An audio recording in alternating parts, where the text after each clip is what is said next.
Alright, welcome everyone. We're Semblance of Sanity. I'm Caleb. I'm Jacob. And we're here for Monster, episode 64. After this one, there's only 10 episodes left. Yeah. Oh boy. Yeah, the big stuff happened last episode with bringing up a whole bunch of back context with the existence of Johann's, different tools that he uses. Yes. All those different killers. His method of contacting, communicating his desires and designs with these specific people that would congregate at this park. Weissbach is putting off his retirement, it seems, to try and get to the bottom of this. What a callback to a character we had completely forgotten about. I did not expect them to do that. Crazy. But they did, and here we go. Yeah, here we are. Now that we're in this kind of setup here, do you feel like this is just a final stage of Johann's plan, and he's using them all for something? It seems to be that way, but there's still 11 episodes left, including this one. So, how final is the plan, and how close are we to figuring out what that really is? I don't know.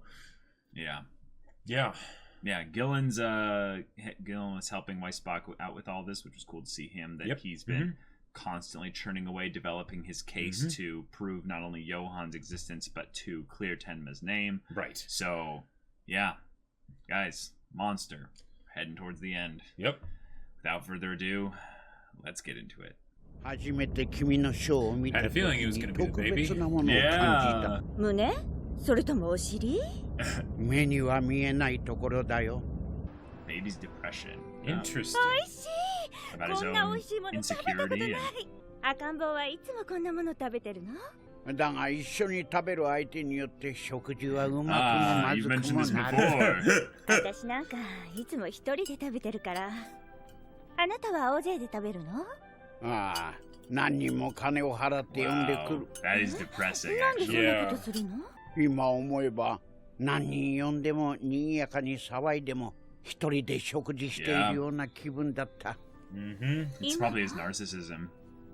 とても He feels like 楽しい he's, よ。such a great これ person か or らもこ whatever. うして一緒に食事してくれないかな。この頃おかしいんだ。Oh, 何が？ yeah. What do you 以前 do? はこんな気持ちになったことはなかった。怖いんだよ。Yeah. You can tell his days are numbered. Right. This is cool. この数ヶ月に起きた3つの殺人事件なのですが、ヨハンの意思だ。 Oh, those murders are tied back to their organization? おっしゃる通り Or で at least す。 they're aware of them. ビルカー投資銀行のフリッツ・オーベルト殺害と Right. 雑貨店の娘フリーダ・シェリン Oh, you グ殺害 understand that の one? 意味はわかります。 Scandal 貿 cover-ups. 易商エリヒ・クレンペラー。それはヨハンとは無関係だろ No, it 本 wasn't. 当にそうでしょうか。 Yeah. 我々はヨハンの行動を What about the baby is the smart one in this situation? He's like, Or at least the prudent one. right, yes, just realizing we can't control him. う。 Okay. ニナの身柄を我々が確 Ooh, 保する top ことは priority, okay. 今第一ではないかね。あなたはニナの本性をご存じないと思いますが、あの娘ヨハンの妹であることを忘れなく。 He talked back to あ him. の時のあの目、思い出しただけでゾッとします。すべては彼が立てたプログラム通りに Still? 進行している。 Okay. The way he shifted from everything is going according to my masters to the program he created. 本当にプログラム通りにことは進行しているのか。久しぶりにホッとするよ。このところずいぶん苛立っていたからね。This episode's gonna end with him dying. Probably. Yeah. ああ、なぜだろう。いえ、またあなたに好き放題されると面倒なことになりますので、 Dang. あなたの醜聞を消すため3人が死んでいます。 Gotcha. Oh. 何人まで殺してもバレないから。Whoa. 誰のおかげでその地位にいられると思ってるんだ。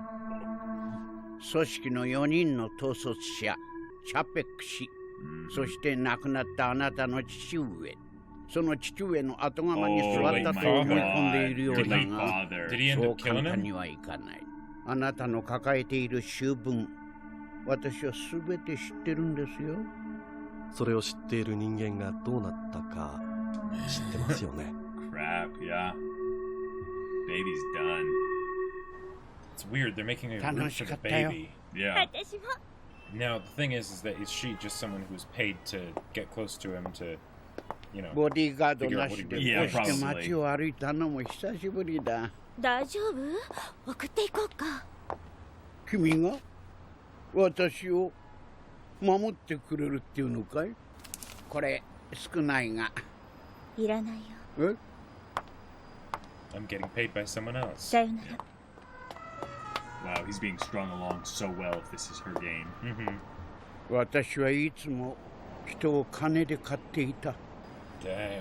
This might be a wholesome thing then. Maybe. I can't ホテル tell. の部屋に行っていい？あなた赤ん坊って呼ばれてるけど本当の名前は？ Whoa. Holy crap. 私の名前は Oh my gosh, 今 okay. 赤ん坊に電話したのですが Dang! He's dead! Listen to the sounds in the background, can you hear it? Oh my god, guys, this is so crazy. Oh boy.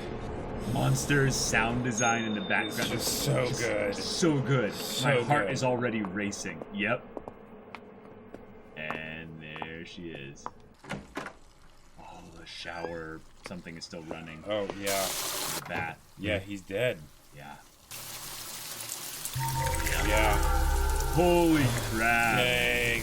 Oh my god. Wow. Well, That's rough. That sucks for the baby. I mean, he mean- was a Nazi. Well, yeah, but I mean, yeah. Yeah. But the idea that it was when like he finally like trusted somebody, you know? Yeah, I think it's a bit apropos though that he would have that taste of something redemptive Right. Uh-huh. あ only to have it 私 ripped だ away from him. Yeah. 赤ん坊が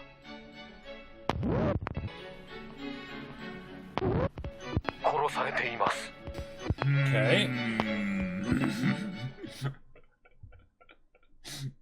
Oh, All right. おいで Yeah. 怖くない。大丈夫ですか、チャペックさん。いえ。ですから失礼な質問をお許しください。赤ん坊を殺したのはあなたではないのですね。No. 馬鹿げた質問だ。赤ん坊を殺した人間に心当たりがあるのですか？ Oh, I think he 我々 always は got a ヨ decent ハンの行動を本当に把握しているんでしょうか？ that is fear. That is genuine fear. Yeah, yeah. すべてはプログラム通りに進行している。 Sure. You keep telling yourself that. Yeah, keep telling yourself Ah, that. いいでしょう。 Definitely. あなたの身柄をどこか安全な場所に移します。それより双子の妹だ。双子の妹の行方が分かったと言ったな。ツーレットという安ホテルの。その娘の身柄を抑えることが今は何より私の安全の保証になる。 Are you sure? では、 No, I think 寮長 that's すぐ actually a great. 今すぐだ。 I think that's actually a great point. イドシュタインの山荘へは他に2人ほど護衛が向かうように連絡しました。あなたには我々がついています。安心してください。 But they're gonna switch the guards to other people, so ああ Yeah. 先日コンベンションセンターで銃で襲われた時も無事だった。ミラン、聞いてくれ。素晴らしい人物に出会ったんだ。はじめまして、ペトル・チャペックです。素晴らしいものを拝見させていただきました。 are they actually あなた gonna の朗読会 This is Okay. Bonaparte. もっと詳しくお聞かせ願えませんか？あなたの全く新しい、これを読むといい。 These children's books. Oh my god. Okay. 人類の未来を担う子供たちなのですね。 Ever since they were babies. Wow. Oh my god. Holy crap. Okay. See, this is what I'm thinking is that these people in this organization imprinted their own ideas of what it would mean for these kids to be the leaders of tomorrow. Mm-hmm. But Franz Bonaparte always had his own things for the program. Right, probably. And of course it's going according to plan. Yep. But you don't necessarily know what the plan is. And you aren't necessarily a part of A that. part of it plan. either, that's right. もう山荘ですよ。他に2人護衛が。ええ、山荘に。私が山荘に向かったという情報が漏れていないという保証はあるのか？ええ、彼らは信頼できる人間です。山荘行きは取りやめだ。とりあえず山荘へ。Holy crap. Wow. That's how scared Capek is. Oh my god. Yep. That was Understandably only one so. shot. Is the other one still alive?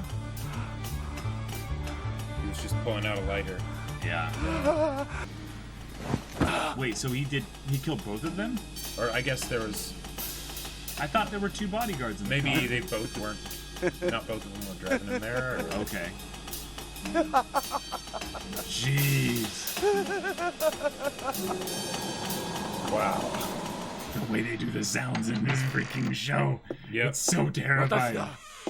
誰かいないのか？ No bodyguards. Yeah. And it's poisoned. It's poisoned? Holy crap. Oh, he just thought about it being poisoned. Oh my god, he's right here. Wow. 赤いバラの屋敷で大勢の人がそのワインを飲んで It is poison! It is poison! Yeah. He's gonna make himself vomit. It's fine. 大丈夫です。ほら、僕も飲んでる。我々は手を組んだはずだ。お前は我々に力を貸す。我々は妹を探し出してお前に。全て予定通りです。お前の思い通りにはならない。いいか、全ては私の計画通りに。僕は何？僕の中の怪物、僕の中じゃなかった。外側にいたんだ。フランツ・ボナパルタは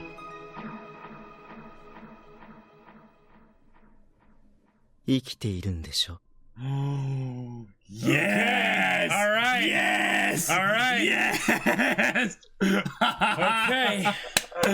Oh my god. I'm really glad they're doing this because I didn't want Capek to be like the final like boss or whatever. No. Okay. All right. No. All right. Whew. Okay. Okay. So we killed two baddies to upgrade to a better one.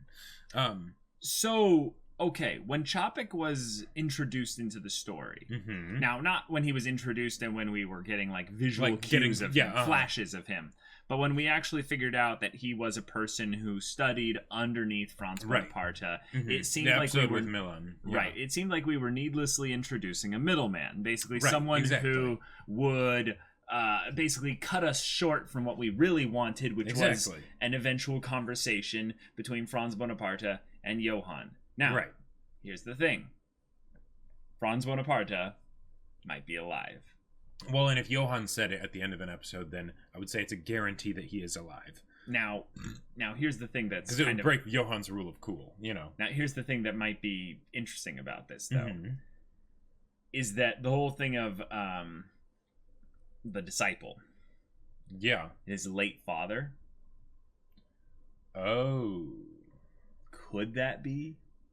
Maybe, but okay, but we already have someone who is the son of Franz Bonaparte. The what's his face guy that Lung talked to and Ava stayed with for a while. Lipsky? Was that Franz Bonaparte's son? Yep. His only son.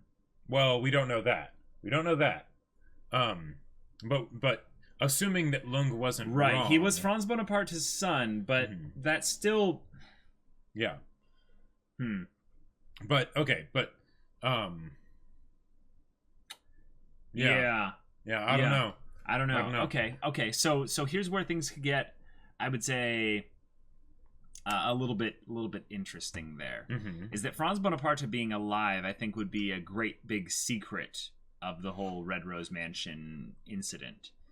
You know, because if the Red Rose Mansion was something that Johann or Anna potentially even did.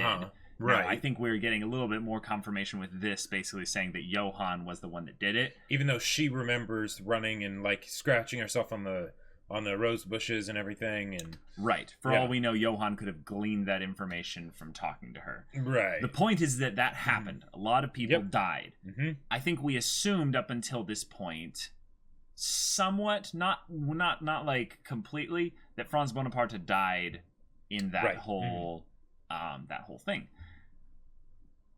Yeah. He still could have. Right. But I think the fact that Johann believes Franz Bonaparte is alive is basically him saying, oh, I figured out the monster wasn't within me. Franz Bonaparte is the monster. I need to meet the monster. Right. I need to figure out why the monster didn't give me a name, or why the monster gave me this name. Sure. Or am I really me, or am I just an extension of the monster, you know? Right. There's so many things that I could see Johann asking his creator, if you will. Right. Because I think that's something that we all as human beings would love to basically do, is to ask those deep why questions that we can't really ever have answers for. Right. And to personify someone as your originator gives those questions extra added meaning. Right, because then the questions can stop. They can be resolved. There can be a solution. Right, because usually what happens in life is we just maybe figure out how to ask better questions, right? Or we'll have something that we think, hey, maybe that works as an answer, but we don't know for sure. We can just, sort of accept it as good enough for now. Yeah, in a lot of ways, the whole struggle of humanity is that we end up realizing that there are no solid answers, and even asking better questions is in and of itself a struggle, because you might end up, I would say, in a little bit of an existential crisis, realizing that your questions might have some futility, and that your questions are not for the sake of answers, they are for the sake of asking better questions, or for just calming that nervous itch you have inside of yourself, in the same way that the baby and Capek had this impending just paranoia start to set in as they realized, wait, does my life have meaning? Do I have purpose? Do I have anyone? Do I have anything? Because I'm rapidly realizing my own mortality in the face of the monster being right next to me. And the crazy thing is it's that terrifying. Even the bodyguard that was pulling out the lighter, he very well may have just been taking him to Johann. And he wasn't. I think he was. He probably was. He wasn't trying to kill him or anything, but he was just, I'm going to bring him to Johann, you know. But because what he really should have done, what Capek really should have done, is he shouldn't have said anything about a house. Yeah. He should have just said, all right, we're going to leave tonight or whatever. I'll give you directions. Right. I'll we'll get in the car and I'll tell you where to turn, and you just keep driving, right? Yeah. But the problem is that if Johann, he should have gotten completely, like, I think maybe he did hire those bodyguards, but that was all orchestrated, I guess, and there you go. Well, to be fair, you can assume a couple god power things with Johann is that he studied these people for years. Right. And when when one of them would end up in a place of panic, they would go to the place where they feel the most comfortable, and he already just guessed that would be the place that Capek would go. So he could have been there for days waiting, just sleeping in the house, just enjoying his food and everything. Right. Or he figured out which bodyguards he would hire, and then once he manipulated them so that they just told him where the address was, because Capek was stupid and actually told them about the house before they had to go there. And all they would have needed was 60 seconds of time where Capek wasn't looking at them to call Johann. And there you go. Yep. I do think, though, that the point of this, though, is that this organization thought that Johann would be basically this new leader to usher in their Fourth Reich, essentially. And it's like, cool, didn't you realize how that happened, how that went before? Right. Like, I mean, come on. I feel like you're repeating the same mistakes. Exactly. So now that he's here and he's basically like, yeah, I'm done with you all. And I think the idea of killing the baby was just to make Capek panic so that he would end up, or he was killing those other people, right, for the disciple, in some ways to curry favor with him. but also with a two birds, one stone thing to get one of them in the organization to worry a little bit, get Capek to get paranoid about them, and then when that person reveals that they're worrying, have them get killed. Then Capek ends up going back to the place there, and Capek is the closest connection he has to Franz Bonaparte, so he doesn't really care about the organization. He's just like, okay, I need Capek to be alone, and he's scared enough to where he will give me everything. Yeah. And I want Franz Bonaparte. Right. Because that's probably the only person out there right now, other than really Tenma, who could answer a question and give Johann potentially new information. Like it's something where maybe Nina and Tenma are those last people. It might not even be Tenma, it might just be Nina. But I do think by the end of this journey, Franz Bonaparte and Johann will have a talk. I hope so. It's gonna be so good. Yeah, it's gonna be great. Like the fact that they still haven't shown Franz Bonaparte's face. No, I mean they have shown it, but yes. But like in that part where it's like, okay, it's Capek and Bonaparte. Like, all right, let's have this conversation. But no, it wasn't even conversation. It's just shadowed face and read these. He looks like Johann. Yeah, well, yeah, and the way they did that same thing with Johann when Capek was there. Yeah. It's kind of disappointing though, I will say, because with the whole thing of how it went before and the fact that there was the fourth, leader in the organization, and Johann just killed them and everyone that they worked under and everything, and they know that Johann does this kind of stuff, and Capek seems to be the one that was like smarter, like, okay, I've got the plan, I know what I'm doing, because the baby certainly, I would hope would have learned from that experience and been like, you know what, this isn't a really good idea. It might have been that when this whole thing happened, Johann changed, remember? So then Johann reached out to them maybe at that point. So it's one of those fool me once, shame on me, fool me twice, shame on you. Or wait, no, fool me once, shame on you, fool me twice, shame on me. Yeah. Right. Oh yeah, the father would have been the first member of the organization that he killed everyone in that house with. Way back when, right? When Johann killed the what's that? The father? What? Yeah, remember the father. Remember how Johann went and killed a whole bunch of people in I can't remember what the actual deal was with the person, like that leader of the organization that he killed. But yeah, the whole thing with the fruit that was set up, and then the fruit's knocked over, and Onyx finds everyone dead. Yeah. I'm trying to see if in our notes we have anything here.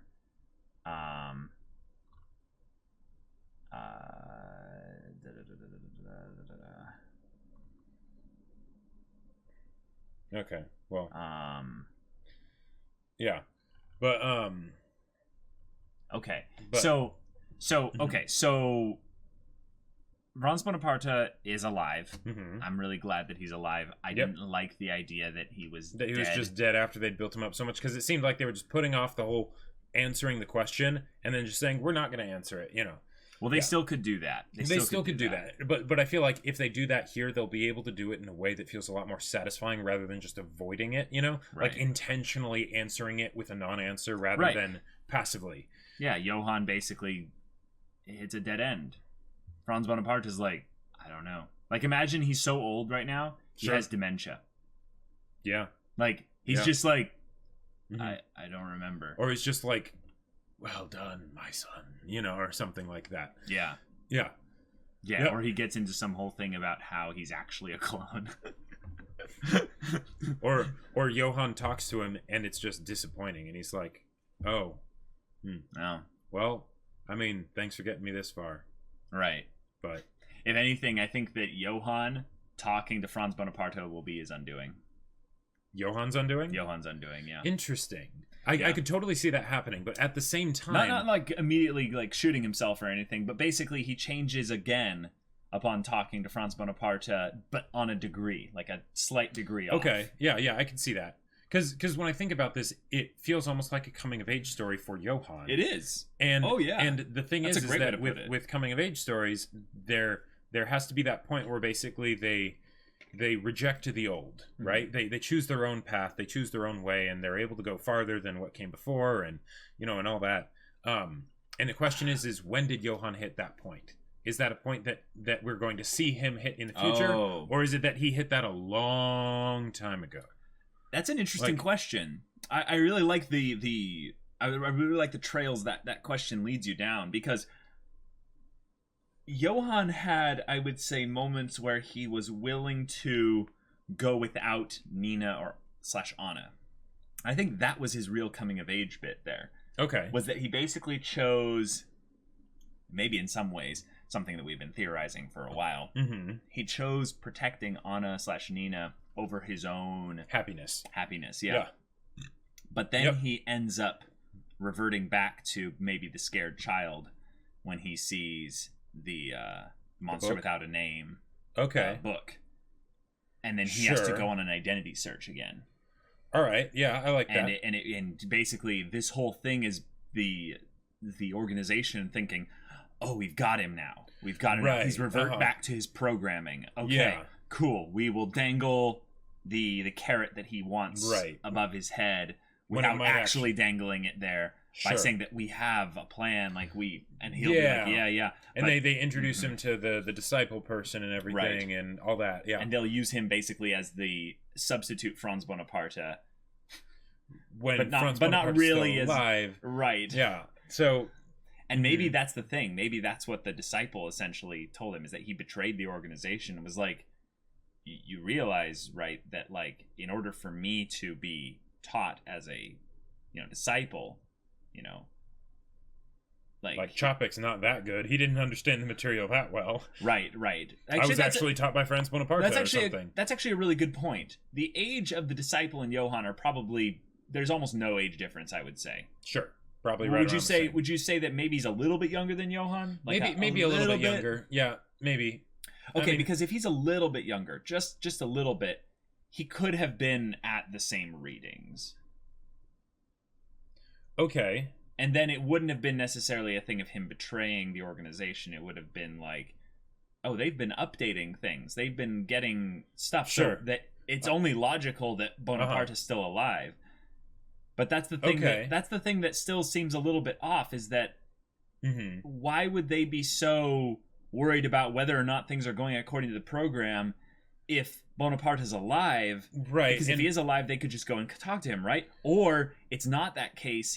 Bonaparte is alive. He has some kind of mental disability that there's keeps some him issue, his age, Right, exactly. Or the reason that Capek was the one in charge, Right. Or more specifically, Capek is the only one that knew that Bonaparte was alive. Right, and then why are they keeping that secret? Is it because Bonaparte doesn't want to be found out and killed by Johann or something like that? Or is it that there's some other reason where they want...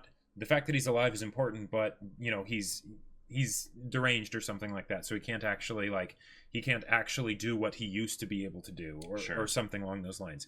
The other thing that's kind of interesting is, so I like the idea of if the disciple and Johann were at the same readings, right, because they're right around the same age. If that's the case, what makes Johann special? Now, there was all the stuff that happened after the readings, right, with Kinderheim and everything, and Johann, doing stuff on his own, right? Well, but I mean, and maybe the teaching of the disciple stopped when everyone at the Red Rose Mansion was poisoned because they had to go undercover or something like that. They had to kind of disappear, totally makes sense, and maybe that's why Franz Bonaparte is in hiding. And because of that, then maybe the training of the disciple stopped for a while, so he wasn't like a perfect product.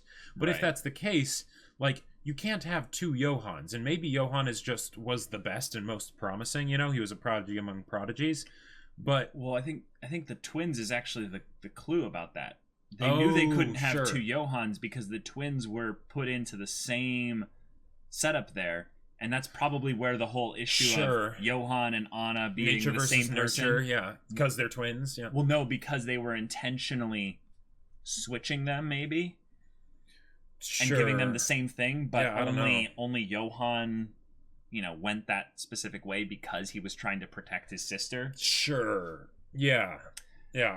Or that he just ended up being the best one after that because Anna went to the wholesome place. Yes, Anna went to the good orphanage and he went to Kinderheim. Right. And Kinderheim, if I remember correctly, they made a point of saying how, who was our wholesome assassin? buddy that we missed.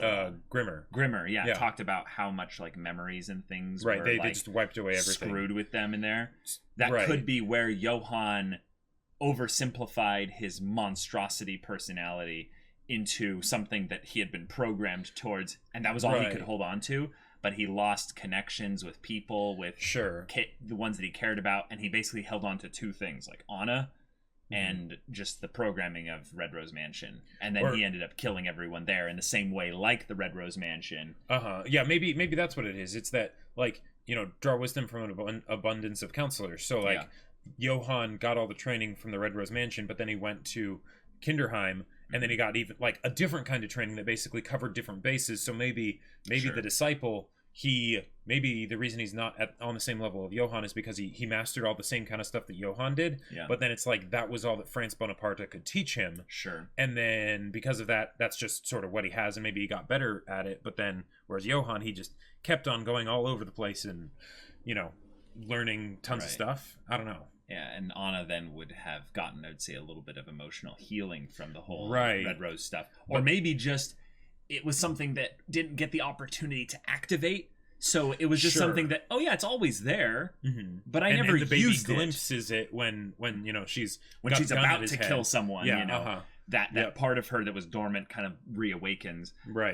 I like the idea also that Johann is still on the identity search. Yes. If we can get more concrete stuff about his identity quest, being that you know, this ties, I would say, very much into the whole the monster without a name storyline, where he has to come back to the other monster that was kind of the split off there.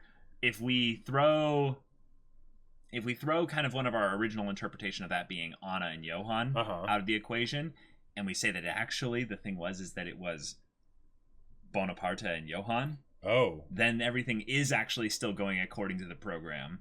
And then he's going to come back and get what he consume Bonaparte. And he's going to basically get what he was supposed to draw have. the last that he can get from Bonaparte and then just end it.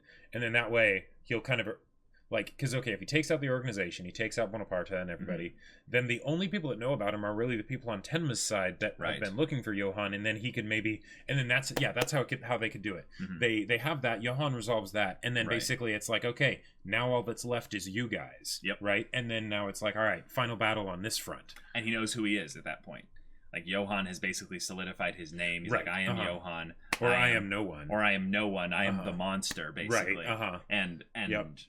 And then that will make for an even crazier and more insanely awesome conversation between him and Tenma and Anna.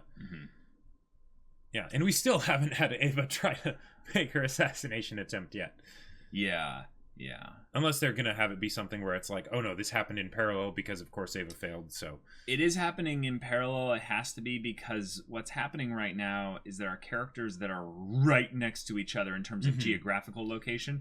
But they're only advancing one little segment of their stories because that's the only way to do it, like, and really give attention to detail and everything. Yes, and have little storylines like the babies here, where we go into his character and what makes him who he is. It's something that I would say is why we started to sympathize a little bit with him. This just fascist extremist here. We're like, why are we somewhat sympathetic towards him here? Pervert Nazi guy. Because we see the loneliness, we see the emptiness, we see the paranoia, we see the anxiousness. He's realizing that everything that he held to so tightly and clung to is smoke and mirrors, and it's meaningless, and he knows that, and he's searching for something more.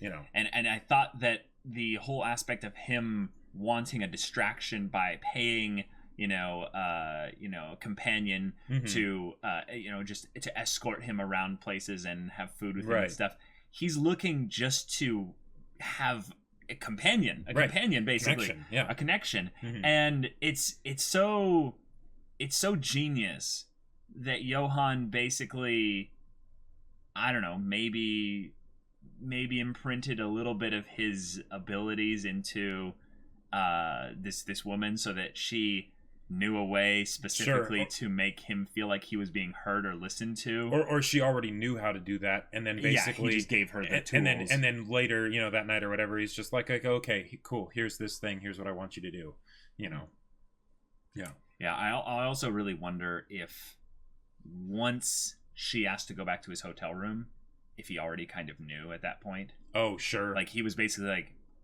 oh. Right. Like, And he's kind of playing, or maybe it was, I would have loved to have this as like a 10-second scene. They don't have to, because it builds up the tension. Yep. And I think that made the realization that, yes, he was dead, even though we kind of knew he was dead. Like, once she asked to go back to the hotel room, we were like, oh!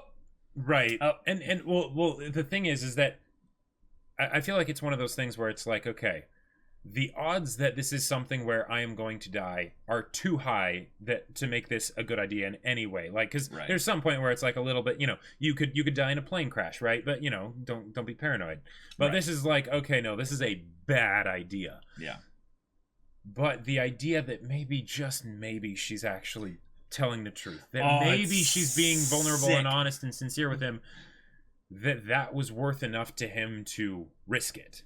It's just genius. It's just genius it's from genius Johann's part. And sad and he's dead. Yeah, he's dead. He's dead. Yep. I will not miss him specifically. I feel like Anna not killing him in some ways was basically the show telling us, oh, don't worry. He's gone. He's done. Well, basically, if this had been Johann, there would have been no hesitation, right? Oh. But the thing is, because this is Anna, this is foreshadowing not only the fact that Anna, is different from Johann, but foreshadowing that Anna is so close to Johann that Johann will be the one that kills the baby. Oh, later. sure.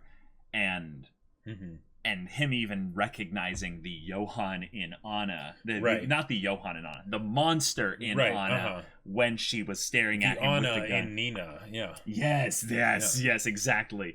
Oh boy.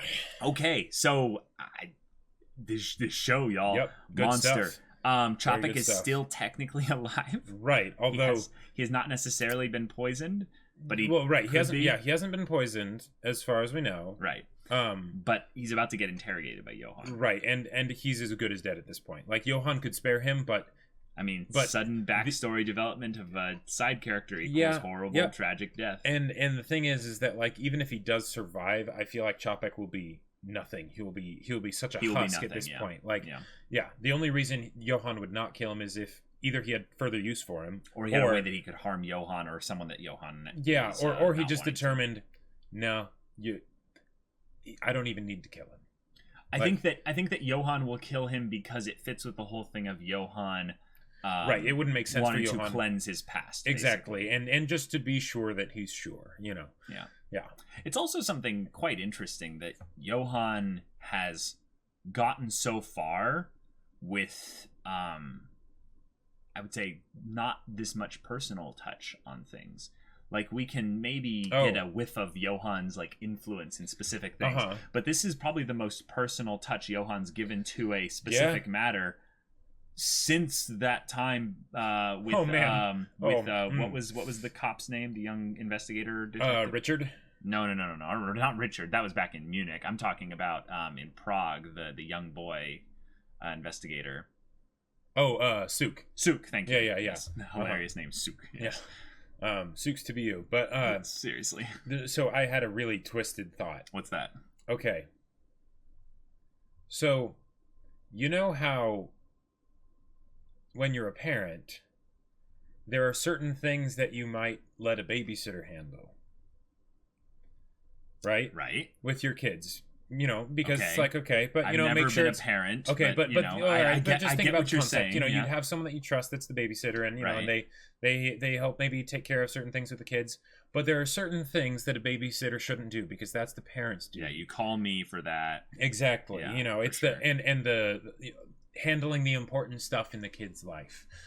I feel like that's almost like the way Johann is approaching this. It's like there's all that other stuff, and that doesn't really matter. But this is an important family matter, and that needs to be handled within the family by the family. I like it. I like the handle it within the family in the mafia style. Not in literal family. Right, I know. I just think that it's a really good translation of that, because one of the things that is very tight with the mafia kind of dynamic is that we're family. Yeah. Family sticks together through everything, but you know that your family is going to betray you at some point. So you also know that you have to decide when you join up to that higher echelon of the mafia that you will slaughter every one of your family members without hesitation if they decide to betray you. Right. Without hesitation. So Johann is in this thing of like, I don't think he feels betrayed. Oh, no. I don't think he feels betrayed at all. No, he's just dealing with something that's important. Right. It's sensitive. Exactly. And he's all like, you wouldn't lie to your family, would you, Capek? I mean, you are a distant cousin at best. Right, exactly. And I'm totally going to kill you once this is over, but I mean, you owe this to me, right? Yeah. Like, I'm your cousin. Like, yeah, it's something like, aren't we somewhat blood in this way? Boy. It's creepy because Capek is seeing this as basically like Franz Bonaparte, like maybe beyond the grave, kind of coming back and basically being like, this is all going according to my plan. Right. And it's oh my god, it's so creepy. It's bone chilling. It's absolutely wonderful. So I want this to go farther. Like keep it going. Yeah. I want Capek to talk, and I would be fine with exposition-y dump backstory from Chapek's perspective, and Johann's just sitting there just like maybe listening. asking a question every like 2 minutes or something. No. Questions are for uncool people who don't know things. Johann is just a sponge of darkness. Just like, yes, this confirms what I had suspected. You know? Right. We don't need to dumb down Johann yet. Johann, if anything, can get really personal in the last 3 to 4 episodes. Like, we can start to realize how much he cares for Anna / Nina. And Tenma. In his own way. Yeah. Because there is that whole Franz Bonaparte father figure thing, but then Tenma became his father figure, but then he remembered the whole thing with the Redmond mansion, so now doesn't he have kind of 2 fathers that he did? It's just, there's so many things they can get into. And I don't have anything more, Jacob. I don't have anything more. I want to watch more Monster. It's gonna be good. And hey, they're putting off Ava's death even more, so maybe. Yeah. I mean, who knows? Yeah, apparently someone was mentioning on Twitch that there was a bet that we made. One of us said that Ava was going to survive the series and one wasn't. Yeah. If anyone knows in chat, not chat, but in the comments, let us know who bet what, because we don't know where in the show we need to practice our start exercising our hands. Yeah. So and we'll have a mod pass along your comment to us. And then let us know also where in what episode reaction it is and stuff like that. But there are a lot of monster episodes. There's a lot of monster episodes. But y'all, this has been a fantastic episode. And the show just keeps ramping it up. I can't wait for the show to show us the glory of its ending, its climax. It's going to be so awesome. So y'all, if you want to see the next episode's reaction right now, go check out the link in the description below for our Patreon. You can get on early access there. You can watch full-length reactions there. And all this comes with Discord access. So you can chat with us about stories or just hang out in general and chat about whatever. And if any of that interests you, we'll see you there. But until then, we're Semblance of Sanity. I'm Caleb. I'm Jacob. And we'll see you all next time.